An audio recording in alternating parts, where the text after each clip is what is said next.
In the very beginning, before houses, before cars, before people, before even the sound of a baby crying, there was nothing.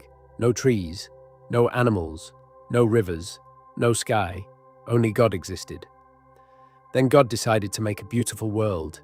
First, God said, "Let there be light." Immediately, bright light filled the emptiness. Darkness moved away. God smiled because it was good. God separated the light from the darkness. Light became day, and darkness became night. Next, God made the wide blue sky above, high and endless. Then he gathered the waters together so dry, land appeared. The land became the earth, and the waters became the sea. But the earth still looked empty.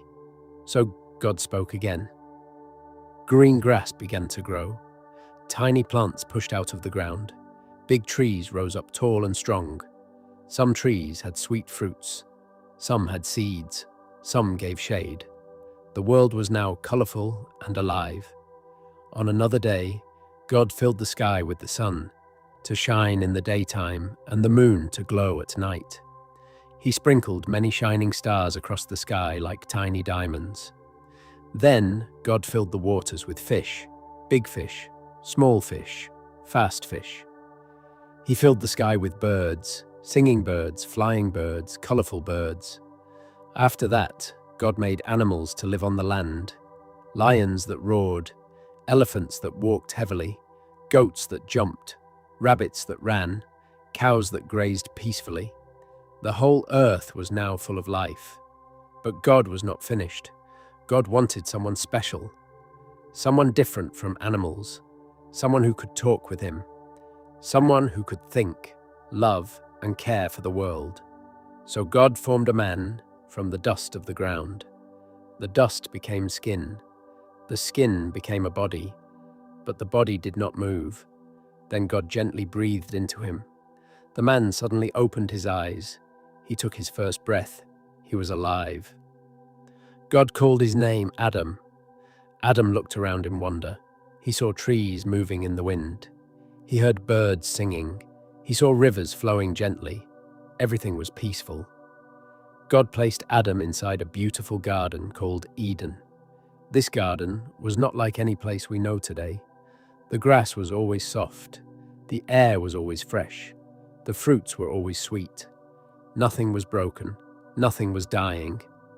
Adam did not feel tired. He did not feel pain. He did not feel fear. God spoke with Adam like a loving father speaks with his child. God told Adam, "Take care of this garden. Everything here is for you." Adam walked through the garden happily. He touched the leaves. He tasted fruits. He watched animals move around him peacefully. But as time passed, Adam noticed something. The birds had partners. The animals had companions. But he was alone.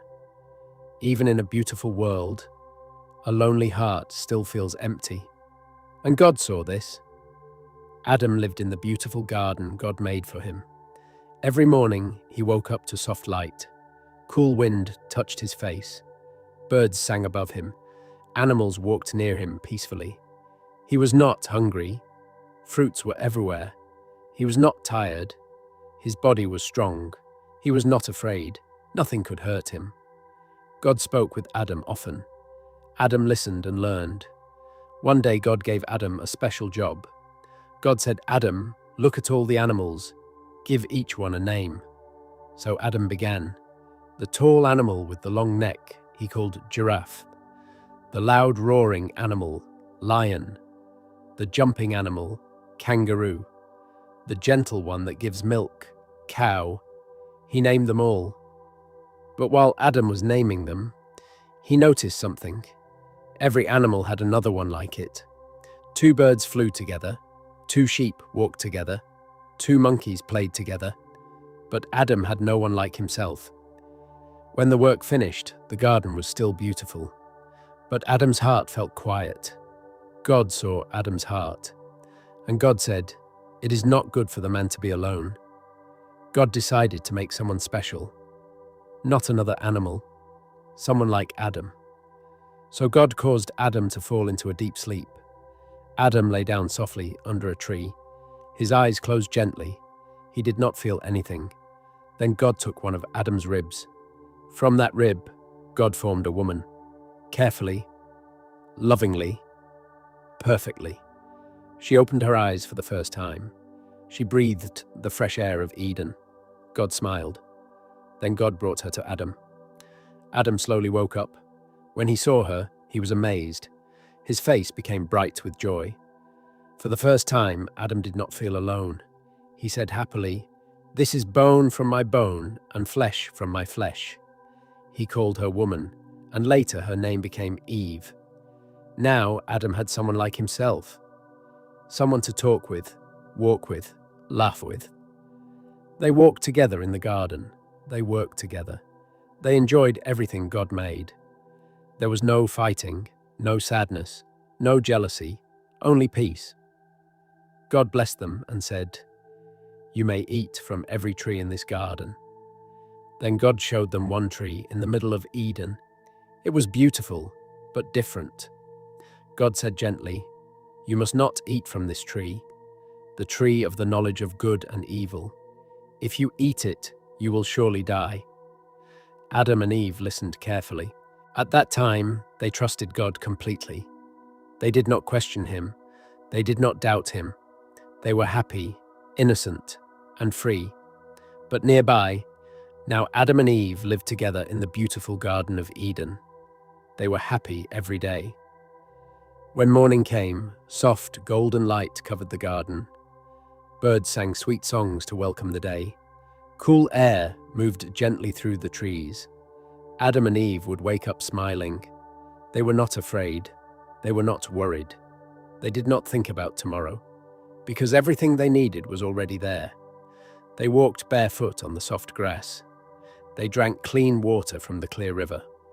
They ate sweet fruits straight from the trees. No cooking, no farming, no buying, no money. Life was simple. As people say today, when nothing is broken, life is easy. Caring for the garden, God had given Adam a special job to care for the garden. So every day, Adam worked happily. He trimmed branches gently. He watched plants grow. He learned how each tree lived. Eve helped him too. They laughed together while working. Work did not make them tired. It made them joyful. Because in Eden, work was not punishment. It was pleasure. Naming the animals, God brought animals to Adam so he could name them. A tall animal walked slowly toward him. Adam smiled. "You will be called Giraffe." A strong, loud animal came next. "You are Lion."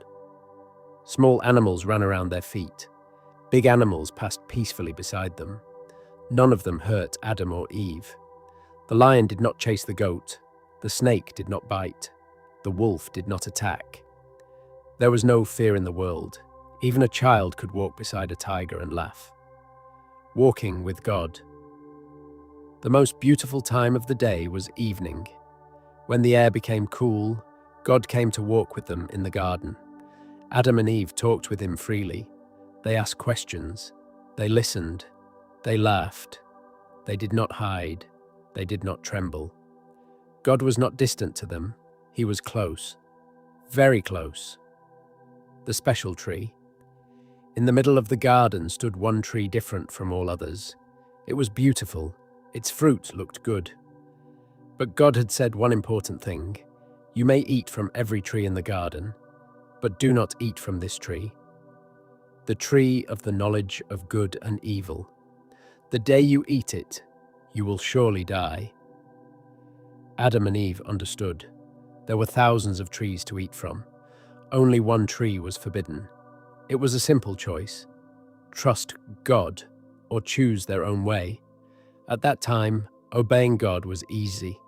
They never even thought of touching it. But not far away, something was watching, quietly, patiently. One peaceful morning in the garden, the sun shone softly on the leaves. Adam had gone a little distance to check some trees near the river. Eve was walking alone among the flowers. Butterflies moved around her. Birds hopped near her feet.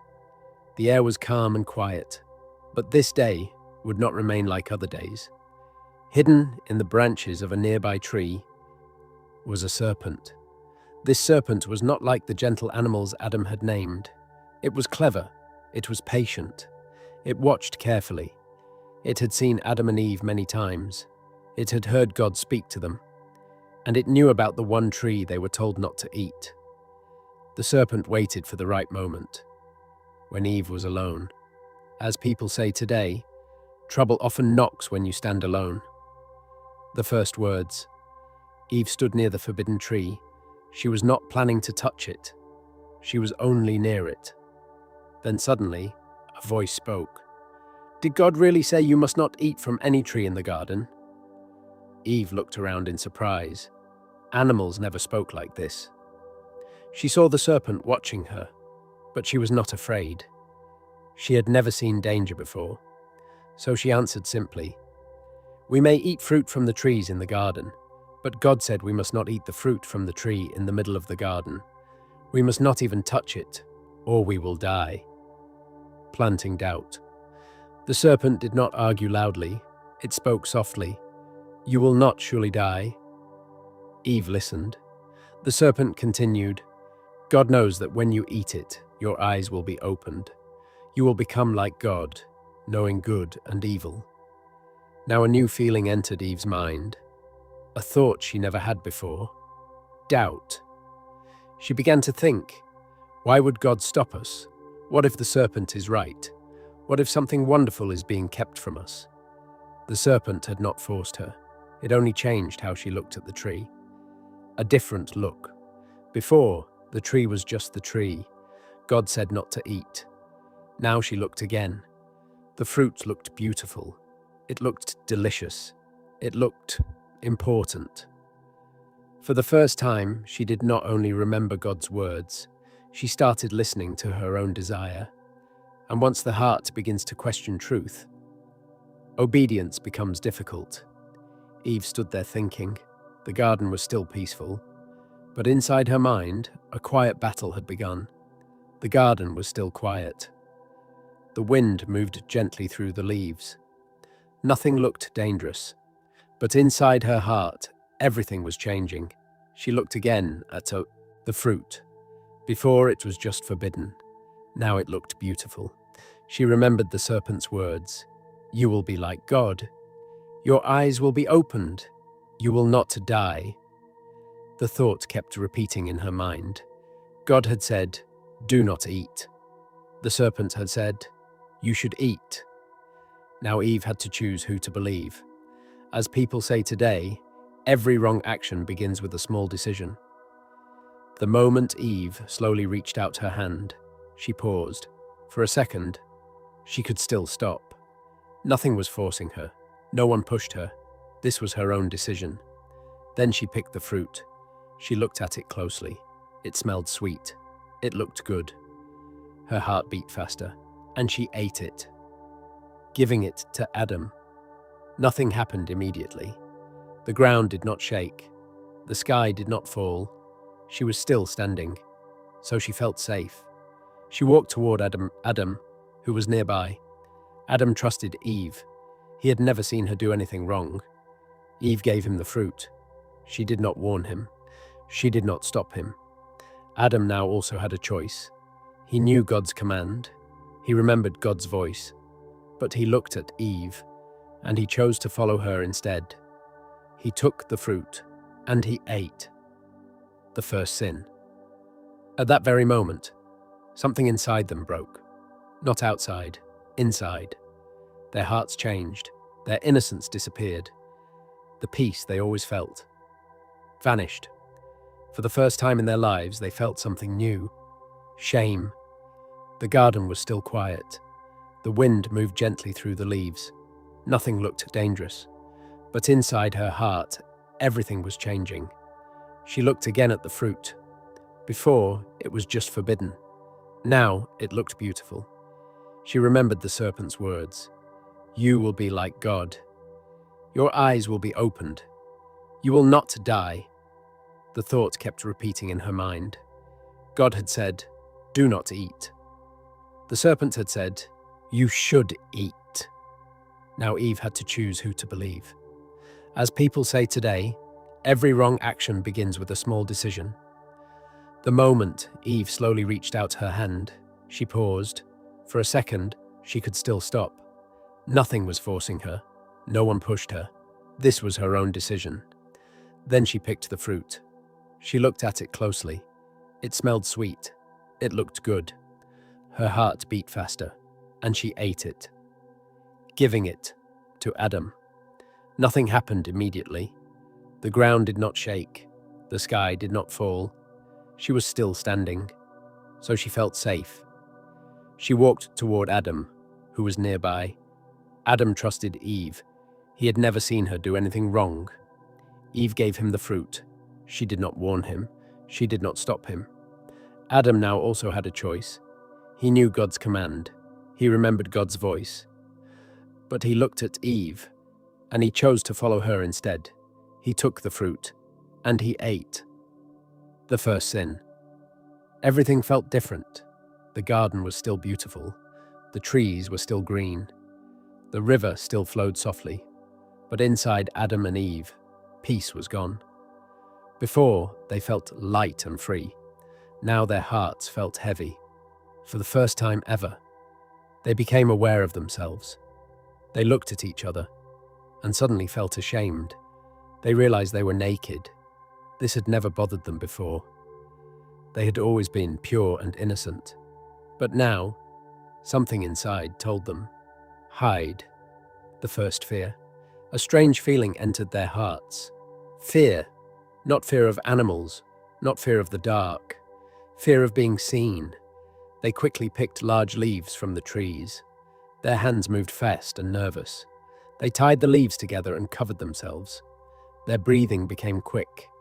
They did not understand everything, but they knew something was very wrong. As people say today, sin first steals peace, then brings fear. Hearing God. Then the evening came. This was the time God always walked in the garden with them. Normally, they would run happily to meet him. But this time, they heard his presence and trembled. Instead of going toward God, they ran away. They hid behind the trees. The same trees that once gave them joy now became their hiding place. For the first time in history, humans hid from the one who loved them most. Their hearts beat fast. Silence filled the air. Then God called gently, "Adam, where are you?" Adam and Eve stayed hidden behind the trees. The leaves they tied around themselves shook as their bodies trembled. They had never felt like this before. God's voice came again, calm and gentle. "Adam, where are you?" God already knew where Adam was, but he wanted Adam to come out and speak. Adam slowly stepped forward from the trees. His head was low, his voice was weak. He said, "I heard you in the garden, and I was afraid because I was naked, so I hid." Fear had now replaced their joy. The question. God asked Adam, "Who told you that you were naked? Have you eaten from the tree I commanded you not to eat?" There was silence. Adam knew the truth, but instead of admitting it, he pushed the blame away. He said, "The woman you gave me, she gave me the fruit and I ate." Adam blamed Eve, and quietly, he also blamed God. Then God looked at Eve. "What is this you have done?" Eve answered. "The serpent deceived me, and I ate." She blamed the serpent. No one wanted to accept responsibility. As people say today, when we do wrong, the mouth looks for excuse before truth. The broken relationship. Before this moment, they ran to God. Now they hid from God. Before this moment, they spoke freely. Now every word felt heavy. Sin had not only changed them, it had damaged their relationship with God. The peaceful garden suddenly felt quiet and serious. Now God would speak about what must happen next. The garden became very still. The wind that once felt playful now felt heavy. Adam and Eve stood quietly before God. No one spoke, no one moved. God now began to speak, not with anger shouting, but with truth and justice. because love also corrects when wrong is done. To the serpent, God first spoke to the serpent. Because you have done this, you are cursed above all animals. From that day, the serpent would no longer move proudly. It would crawl on its belly in the dust. And God said something important. One day, the child of the woman will crush your head and you will strike his heel. This was a promise. Evil would not win forever. To Eve. Then God looked at Eve. His voice was firm but not cruel. You listened to the lie and disobeyed. So he said, life would no longer be effortless. One day she would have children, but bringing them into the world would come with pain. Relationships would also become difficult. Love would now require patience, forgiveness, and effort. The world would no longer be simple. To Adam, then God spoke to Adam. Because you listened and ate the fruit, the ground is now affected. Before this moment, food grew easily. Now Adam would have to work hard. The soil would grow thorns. Sweat would come from his face. Work would become tiring. And then God said the most serious words. You came from dust, and to dust you will return. Death had entered the world. Before sin, life continued forever. After sin, life now had an end. As people say today, every action has a consequence. The perfect world was no longer perfect, but even in judgment, God still cared for them. Adam and Eve stood quietly. The words God spoke were serious. The garden no longer felt the same. The place that once held only joy now carried sadness. They understood something clearly. They could not remain in Eden anymore. God's kindness. Even after their disobedience, God still cared for them. The leaves they tied around their bodies were weak. They would dry quickly and fall apart. So God made proper clothing for them from animal skins. He covered them himself. This was the first time death touched the earth. An animal gave its life so their shame could be covered. Adam and Eve watched silently. They were beginning to understand. Sin brings loss. As people say today, wrong choices cost more than we think. The farewell. Then the moment came. God led them toward the entrance of the garden, the trees they loved, the river they walked beside, the soft grass they slept on. They were leaving it all behind. Eve looked back with tears. Adam's heart felt heavy. They stepped out of Eden, and for the first time, they felt the rough ground under their feet. Outside was different. The wind was colder. The land was harder. Life would now require effort. The closed gate. After they left, God placed mighty angels at the entrance of the garden. A flaming sword moved back and forth, shining and powerful. No human could return. The way to the tree of life was now closed. Paradise was lost, but life was not finished. Their new life outside Eden was just beginning. Adam and Eve now lived outside the garden. The ground felt hard under their feet. The air was not always gentle anymore. Sometimes the sun was too hot. Sometimes the night was cold. For the first time, they had to work to live. Adam dug the soil with his hands. He planted seeds and waited many days for food to grow. Sometimes plants grew well, sometimes they did not. Sweat ran down his face as he worked. This was very different from Eden, where food was always ready. Eve also learned new things. She prepared food. She built shelter with Adam. She learned how to live in a world that was no longer perfect. Life had become harder, but God had not left them. Learning to trust again. Even outside the garden, God still watched over them. They remembered his promise, that one day evil would be defeated. So they did not lose hope. They began to pray. They began to teach their children about God. They told them about the beautiful garden they once lived in. They told them about obedience and about consequences. As people say today, a mistake can teach a lesson if the heart is willing. A new beginning for humanity. Time passed. Adam and Eve had children. Their family grew. Human life on earth had started. The world now had joy and pain, laughter and tears, good and evil. But one thing remained true. God still loved them.